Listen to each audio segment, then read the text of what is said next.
Okay, I got a question for you. Your life depends on it. Who are you taking in a fight? Chris Rock, Will Smith? No question, Tanner Jeannot, every day of the week, twice on Sundays. Me too, but let's preface this by saying that off the ice, violence should never be the answer to life's problems. No, of course not. Everybody's hands go up, way up, as the Nashville Predators defeat the Philadelphia Flyers Sunday afternoon inside Bridgestone Arena by a score of 5-4. On the back of a Gordie Howe hat trick. For the uninitiated, that's a goal, assist, and a fight in the game. Tanner Jeannot returns to the Preds lineup in style as he helps the Preds stop the bleeding, but boy, this team does not like to make it easy on itself. Second and last meeting of this season for the Preds and the Flyers. You probably don't need me to remind you, because it should still be fresh in mind, that these two teams faced off 10 days ago in Philadelphia, where the Preds had a 4-3 lead late in the third period on the back of Phil Forsberg's franchise-tying goal of David Legwand's record before blowing it in regulation, losing 5-4 and getting no points. To their credit, Preds come out with a feistiness, a hunger, a frustration after getting embarrassed in Los Angeles and Vegas earlier this week. Preds' hunger turns into a 2-on-1 where you've got Ellie Tolvanen and Luke Kunin barreling in on Martin Jones. Tolvanen keeps it, but he shoots it wide. Just over 2 minutes in though, despite the Preds' desperation to get the first goal, Preds turn it over in their defensive zone. Phil Forsberg, the last person you'd expect to do this, falls down. Philadelphia gets the puck. The puck comes to Travis Sanheim, who beats Saros, opening the scoring for the Flyers. Here we go again, it feels like. Flyers up 1-0. Things do seem to settle down after that. Preds still controlling the pace of play, getting the majority of shots. The best chance for the Preds early comes about 7.5 minutes into the first. Forsberg and Duchesne, just like always, right in front of Martin Jones, but he turns them both aside, keeping the Flyers' lead intact. Just over 9 minutes into the first, the chances are there. The Preds are generating them, but you have to be awake, alert, so that when they come to you, you can bang them home. With this example, it came right to Yakov Trenin, who was not ready until the last moment, and he couldn't bury it past Martin Jones. Preds would then earn themselves the first power play of the game, and though they had some good chances, some good pressure on the Flyers, they couldn't turn it into a goal. And despite the fact that the Preds were outshooting the Flyers, as they would outshoot the Flyers by a total of 14-4 in the first period, that doesn't matter because it's the goals that count. And just after the Flyers' penalty expires, it comes the other way back into the Preds zone. Farabee, of all people, gets on the scoreboard for the Flyers. Are the Preds in trouble? They're now up 2-0. The herd line is out there in the final minute of the first period. Crash banging away like they are always the heart and soul of this team right now, but they cannot buy a goal for this team that is desperate to get off of the losing way of the two embarrassments they had just suffered. Flyers still ahead 2-0 after the first. Early in the second period, and I mean early because it's just under a minute in, the captain, Roman Josi, off of a pass from new dad Tanner Jeannot, gets the puck just outside of the Flyers' blue line, and he decides to take a skate. And he does almost a complete 360 past the Flyers' net and goalie, all the way around the sideboard, all the way back to the blue line, and just takes a shot on net, hoping for a tip, and a yak from the herd line, Yakov Trenin, right in front, tips it home, just what the doctor ordered for this desperate Preds team. They have cut the Flyers' lead to 2-1. Just over 2 minutes into the second period, the Preds are still coming with mad rushes. You've got Tanner Jeannot and Michael Granlund right in front of Martin Jones, whacking away like crazy. Martin Jones does not have control of the puck. It is clear, but for some reason the refs think he does, and they blow the play dead. Too many times in hockey history, it seems, well, at least the last 24 years in Preds history, the Preds have been on the opposite side of potentially scoring a goal because the ref decided for intent to blow. That failure to score there ends up costing the Preds because a few moments later, on a broken play where Matt Benning can't control it from the blue line, it gets out. Willman for the Flyers is off to the races. Matt Benning tries as he might to try and catch him. He can't. Willman makes no mistake, beats Saros.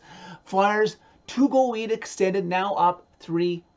This is now the 6th time in his last 7 starts that UC Saros has allowed 3 goals or more.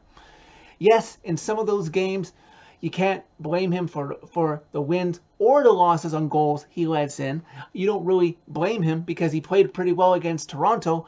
But in some of those losses, some of those goals, he has to stop, including a couple of the goals he allowed in this game. Just about 4.5 minutes later after the Willman goal, after Yakov Trenin is done and there is no call, the Preds come to their teammates' aid and decide to make up for it. Mikael Granlund, off of a pass from Tanner Jeannot, has a 2-on-1 set up beautifully into the Flyers zone. Connaughton, the only Flyers defenseman, back for his team as they're barreling in on Martin Jones. Mikael Granlund, over a falling to block the pass, Connaughton backhands it to the man who was deprived of drawing the penalty just moments ago, Yakov Trenin, and he makes no mistake, he beats Martin Jones, cutting the Flyers' lead to 3-2. Oh, but the Preds aren't done because under a minute later, off of another net rush into the Flyers zone, it's Mikael Granlund again. He gets a shot, creates a rebound for a man who has not recorded a point in 15 games. Luke Cunnin gets the puck, gets a shot off, gets his own rebound, makes no mistake, buries it past Martin Jones. We're all tied up at 3. All right, here we go. Preds appear to be right back on track, doing the good things, now just looking to take the lead. But the Preds appeared to suffer a slight setback as Alexander Carrier takes an interference penalty on Oscar Lindblom, putting the Flyers right back on the power play. Preds players and fans praying like crazy not to give the Flyers back the lead. And though there was some pressure in the first minute of the power play, Preds defend well. Saros sees the shots and they don't give up a goal. Then, under 2 minutes left to go in the second period, for the first time in almost a week, the Preds would have a lead in a hockey game. Alexander Carrier gets the puck at the blue line, just inside the Flyer zone from Matt Duchene. And he waits, he can see a screen forming, he can see a single digit sending right in front of Martin Jones, and he fires it on net, hoping for a good tip. And there he is, number 9, right in front like he likes to be, tips it home past Martin Jones. Preds with the lead 4-3 on Philip Forsberg's 37th goal of the season. He is going to get 40. But alas, the Preds can't escape the period with the lead. Just under a minute left to go in the second period. Van Riemsdyk to Saros' right, just about the face-off dot, takes a slap shot, gets past Saros, tying this game at 4 after 2, and now every Preds fan gets nervous again. About 24 seconds into the third period, new father Tanner Jeannot and Hayden Hodgson of the Flyers decide to have a fight to fire up their teams. And, you know, Tanner Jeannot doesn't get the knockdown in this fight, but he is the default winner in most of the fights that he wins, so we give him the decision by default. And Dad is like, I've got a new dad energy to me. I think I might be able to do a little bit more with these hands in this game. And don't look now, Preds Nation, but at this point in the game, Tanner Jeannot has the makings of a hat trick. He just doesn't have a goal just yet. After 6 goals were scored combined in the second period, things seem to be settling down in the third period between both of these teams. We reached 7.5 minutes into the third period. Preds with a good push. Alexander Carrier with a shot from the point that Luke Cunnin tips in as Martin Jones falls. Not sure where it is. The puck is on the goal line, but it stays out. Just over 9 minutes left to go in regulation. The Preds desperate to get to 2 points in regulation so it counts as a tiebreaker if need be. 2-on-1 in on Martin Jones, but Ryan Johansson shoots it wide. And it's the Flyers' turn to show some desperation to try and disappoint the Preds again, keeping the puck in the Preds zone for what seems to be a good 2 minutes, but they can't create a goal. Then after the Preds finally clear that Flyers pressure, the Preds with just over 6 minutes left to go in regulation, Johansson over to Forsberg, but he shoots it wide. Saros, after some shaky play in this game, seems to have settled down, stopping a point-blank chance that the Flyers should have scored on, but Saros says no! Preds still coming, trying to get that go-ahead goal. Just over 2 minutes left to go in regulation. You've got Ekholm to Jones's right, Forsberg in front for a screen. Ekholm winds up, but he rings it off of the goalpost. Play winding down in regulation. Under 90 seconds left to go. The Preds can sense a goal coming. Alexander Carrier looking for a partner to pass the puck to. He can't see anything, so he goes to Old Faithful, captain by captain, Roman Josi, who can see a lane, so he lets a shot go. And there he is, Tanner Jeannot, new dad-to-be.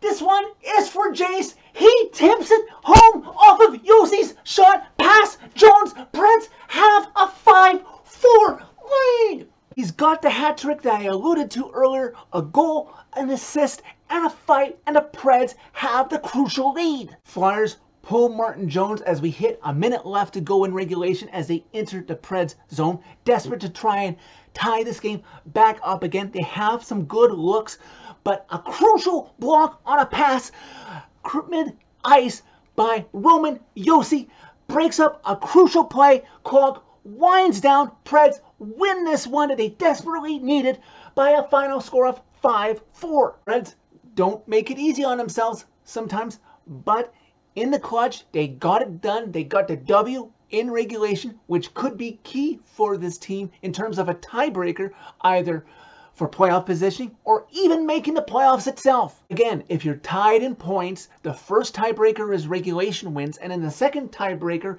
is regulation and overtime wins. They did not get any help on the out-of-town scoreboard, so when in doubt, take care of your own damn business. It would be nice if they didn't give their opponents, especially an inferior opponent, a cushion to work with to start the game. But props to the coaching staff for making the mid-game adjustments in this game to get it done and get the W. As well, it would be nice to finally have a stress-free game, a much stronger performance by number 74 in the Preds net.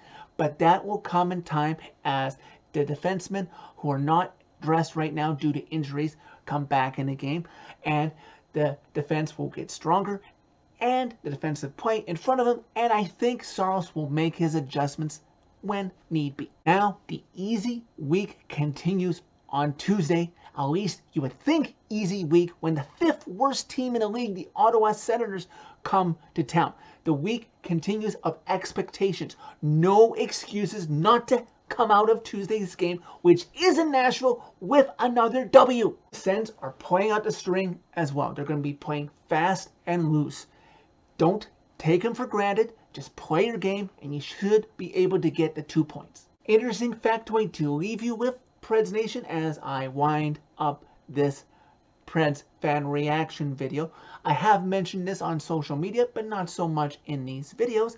With this victory, the Preds have 497 career wins inside Bridgestone Arena, or whatever names it was previously referred to as. The Preds have 10 games left to go this season. They should easily get to 500 before the season is done.